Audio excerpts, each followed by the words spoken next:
Нужно добраться до пищеварительного тракта. Он кашляет. Не дай мне погибнуть! Глубоко вдохни, Рубен.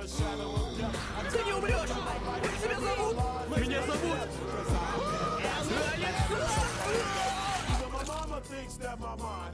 Рик! У Рубена туберкулез! Отличная работа, Морти. Я просто вылечу его, а затем... Хорошо, что ж, я не могу вылечить смерть. Это плохо, Морти. Вы заперты в мертвом мужике. Слушай, если ситуация будет ухудшаться, сделай себе приятное. Заскочи в пиратов Поджелудочного моря. Хоть это и предвзятое мнение, но я считаю, что они шикарны, Морти.